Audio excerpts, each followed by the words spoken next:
예배를 드리기 위하여서 또 특별한 예배를 드리기 위하여서 여러 성도들이 중창 연습을 합니다.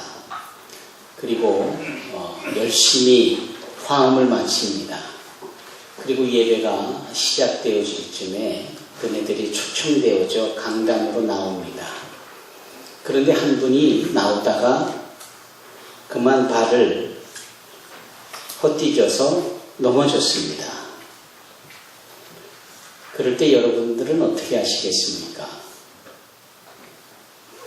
좀 부끄럽고 민망하지만 턱턱 털고 나와서 찬양을 할 수 있겠죠. 저는 생각이 조금 다릅니다. 저는 얼른 제가 내려가서 그분을 이렇게 세울 겁니다. 그리고 그분을 제가 앉는 자리 옆에 모실 겁니다.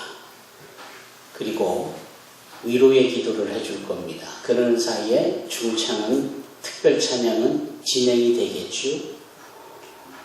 그리고 찬양이 끝나면 그분을 다시 모시고 내려가는 중창단에 합류를 시킬 겁니다. 왜 그럴까요? 단순한 민망함에 대하여서 위로해보자 그럴 리가 있겠습니까? 저는 생각이 다르다라는 것은 적어도 예배를 집례하고 또 하나님이 주신 권한을 가지고 그 예배를 인도하는 자로서 이런 생각을 하는 겁니다. 아, 하나님께서 저분의 찬양을 받기를 원치 않으시는구나. 이유가 뭔지는 전 모르지만 그런 마음이 들 겁니다. 그래서 제가 일부러 막는 것이죠. 여러분, 이것이 불필요한 비약일까요? 괜한 예민함일까요? 저는 그렇지 않다고 생각합니다. 예배는 하나님을 영화롭게 하는 것이고 결코 경홀히 해서는 안 됩니다. 그러기에 우리는 예민해야 하고 자그마한 움직임에도 의미를 부여할 수 있어야 합니다. 그래서 혹시나 진정 하나님께서 그 찬양을 받기를 원치 않으신다라고 할 때 그것을 막을 수 있어야 합니다.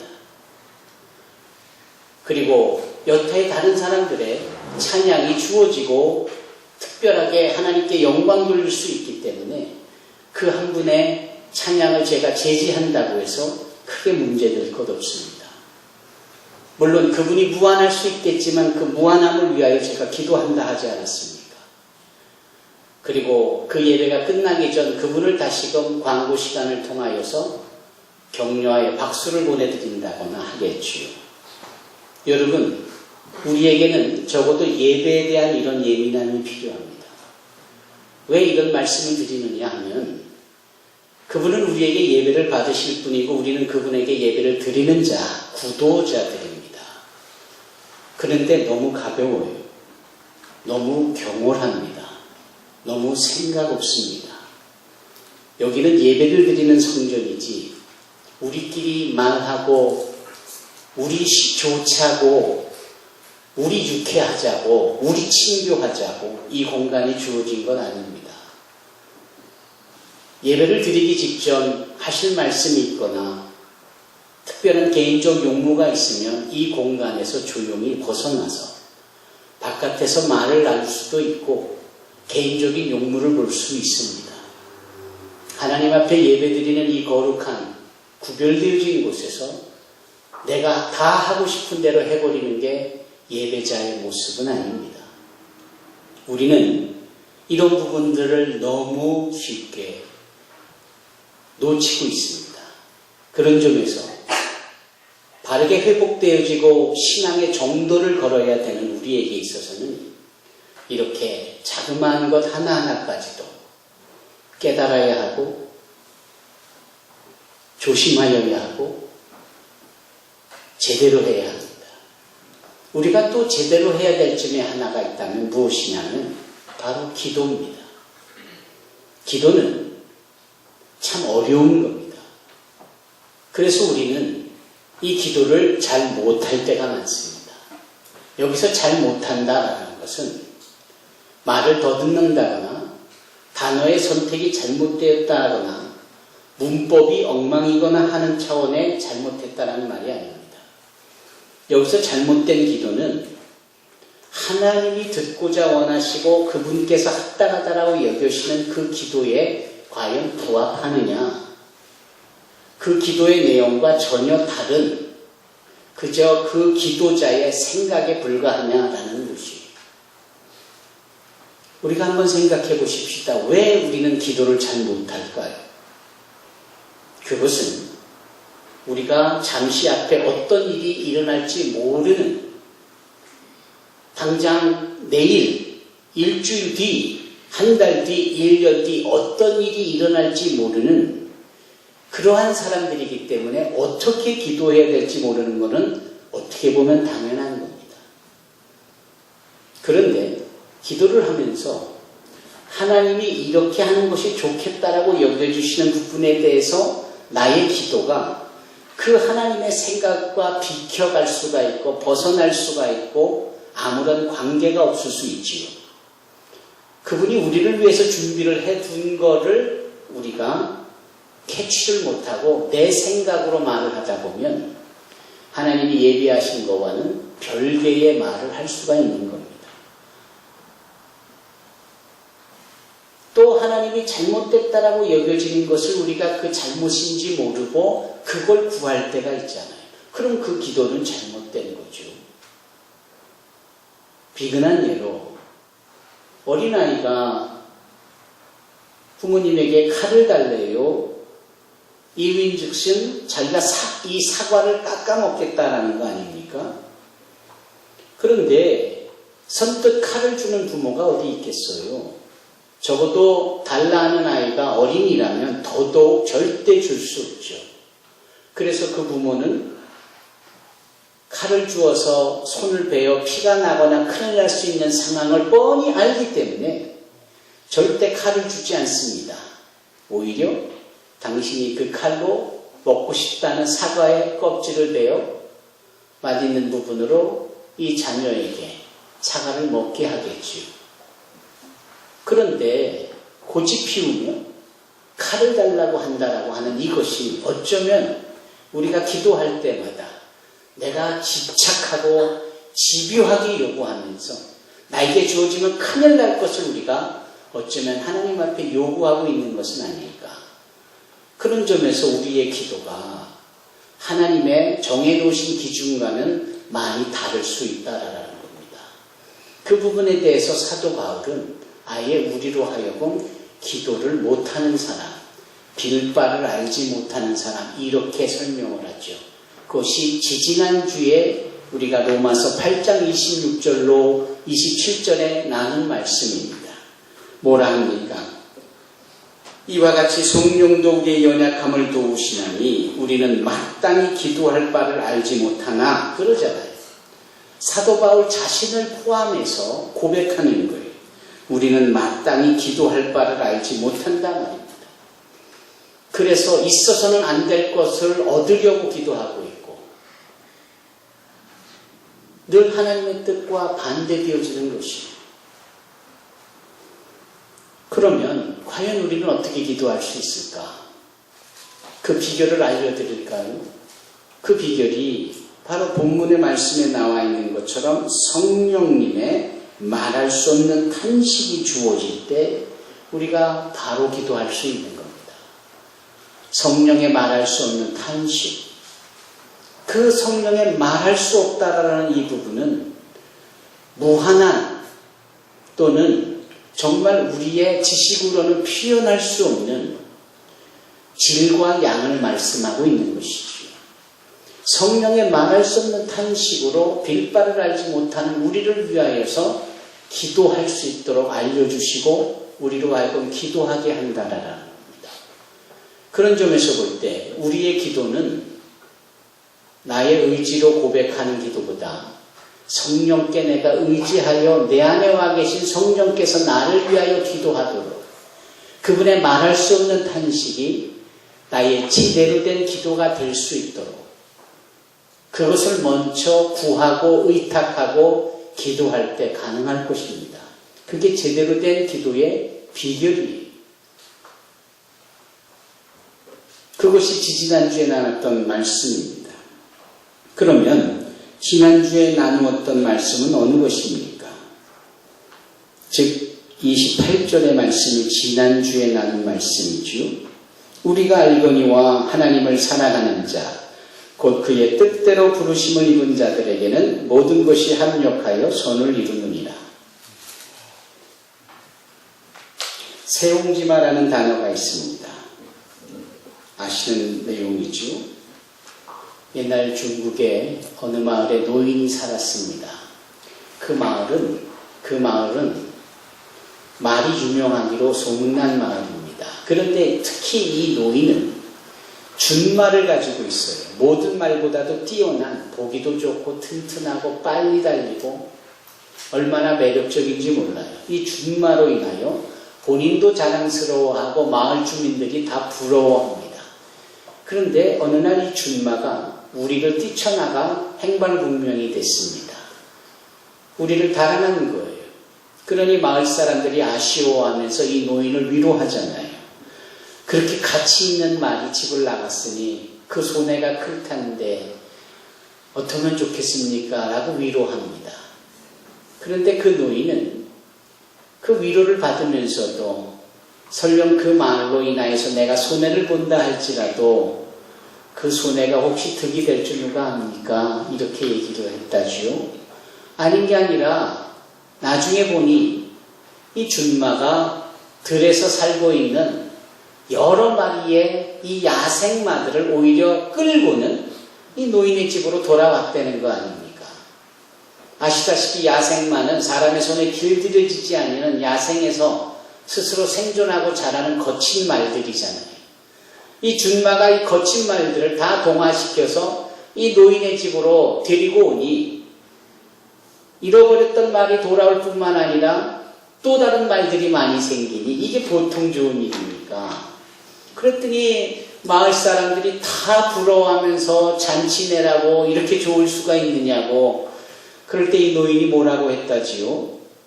글쎄요, 이 좋아 보이는 일이 또 나에게 해가 됐을 줄 누가 압니까? 아닌 게 아니라 그 야생마 중에 하나를 길들인다고 이 노인의 아들이 그 말을 타다가 그만 실족해서 낙마하지요. 그래서 다리를 다치고 그 다음부터 다리가 불편해서 절개됩니다. 그러니 마을 사람들이 또 뭐라고 그러겠어요? 이게 아들이 그렇게 낙마를 해서 몸이 불편해졌으니 어떻게 위로하면 좋겠느냐고. 그 노인의 대답은 똑같습니다. 글쎄요, 슬플 수 있는 일이 또 좋아질 수 있을지 누가 알겠어요. 몇 해 후 그 중국에 큰 전쟁이 일어납니다. 그래서 모든 건장한 청년들은 다 군사로 징집이 돼가는데 이 다리가 불편한 아들은 그 징집에서 제외가 되잖아요.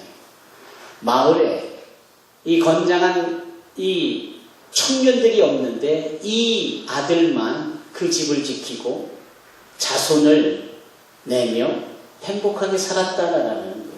거기서 유래된 말이 세옹지마 아닙니까? 그러면 우리가 생각해 보자고요. 살다 보면 이런 일도 있고 저런 일도 있는데 여기 이 노인의 말은 분명 믿음의 말은 아닐 것입니다. 그러나 노인으로서 살다 보니까 이런 경험도 있고 저런 일도 있더라. 그래서 좋아 보이는 일에 너무 좋아하지 않을 것은 그 후에 또 좋지 않은 일이 생길 수 있으니까. 또 좋지 않은 일에 너무 실망하지 않는 것은 그 이후에 좋은 일이 생길 수 있으니까. 살다 보니 그러한 통찰력이 생기니 그런 말을 하겠지요. 고의를 맞으신 우리 조성문 집사님도 살아보시니까 외롭고 힘들었던 것 같아도 오히려 주님이 함께 계신다는 사실을 느껴보면서 오히려 더 행복할 수 있었지 않았습니까? 이런저런 것을 보면은 살아보니까 참 그런 거예요. 그러면 우리 젊은이들은 어떻게 합니까? 우리가 꼬부랑 노인네가 돼야 그때서야 비로소 알 수 있는 것이 인생의 비결입니까? 그렇지 않잖아요.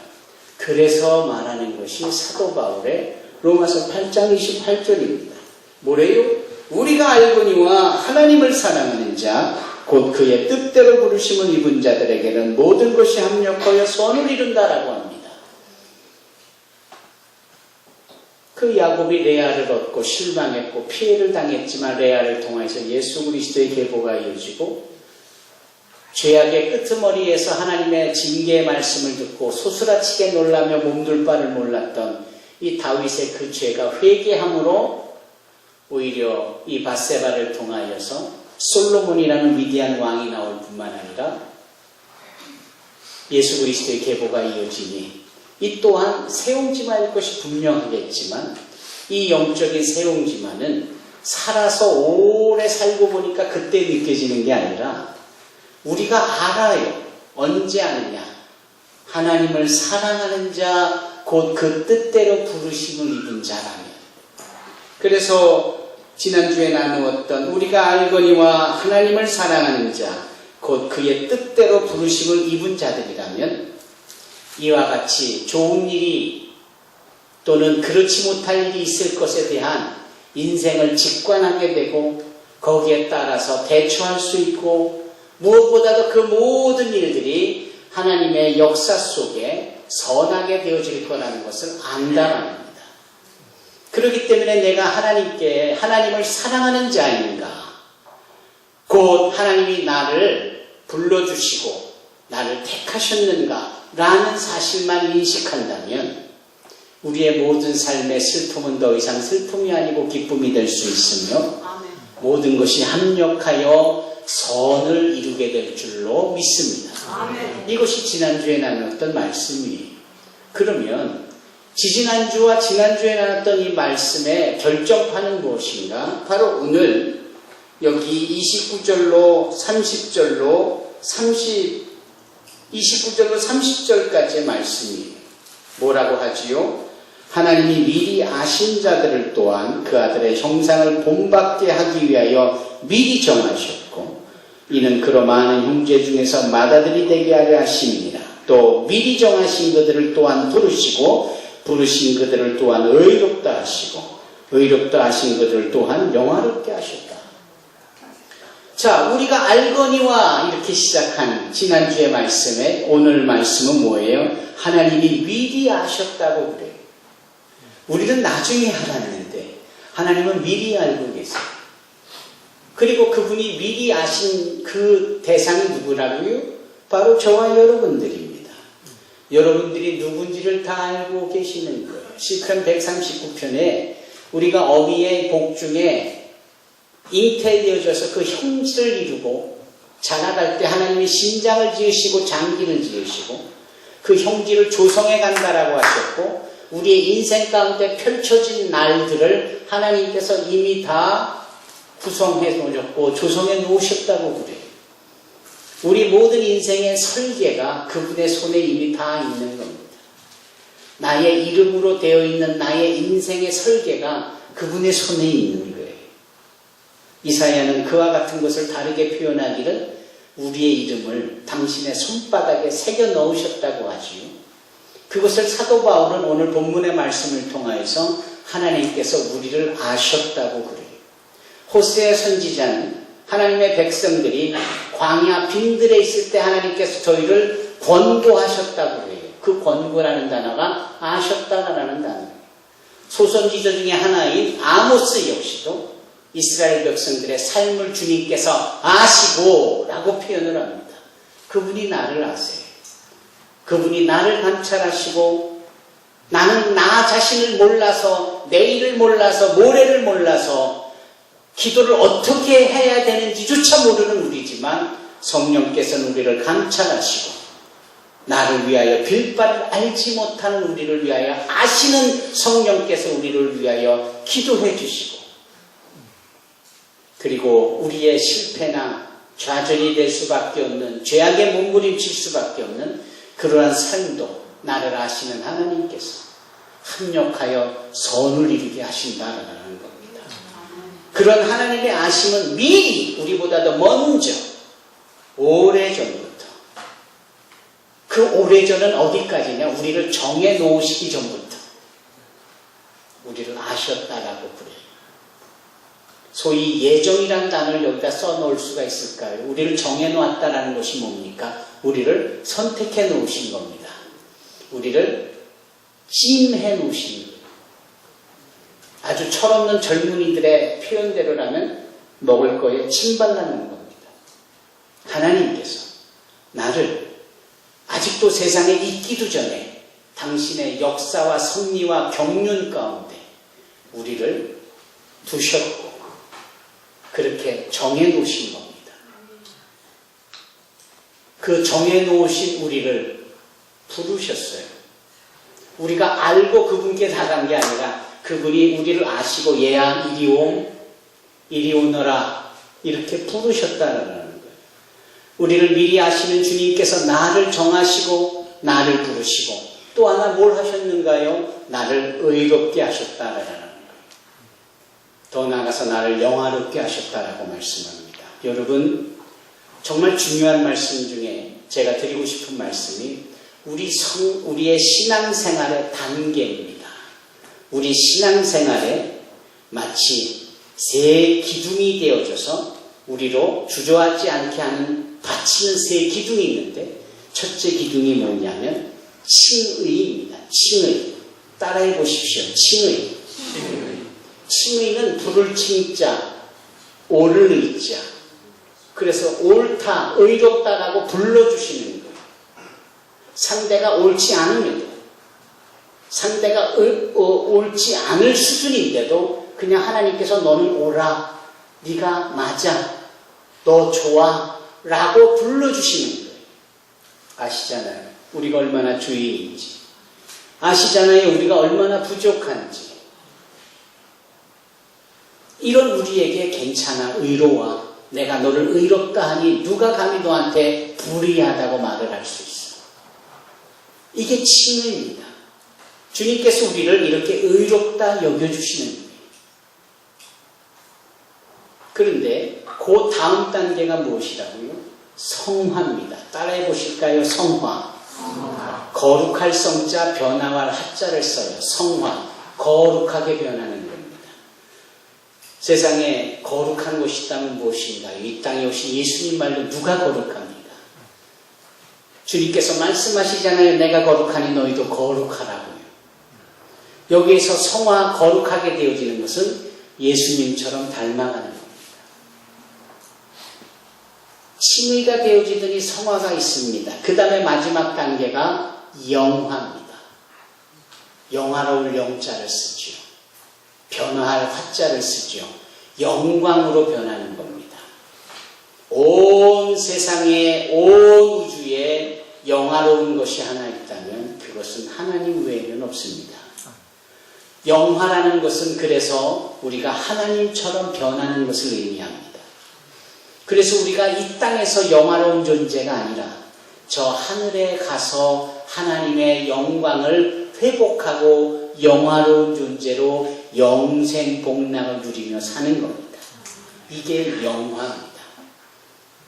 칭의로서 의롭다 되어지더니 그래서 성화의 과정을 거쳐서 영화로운 존재가 되는 것.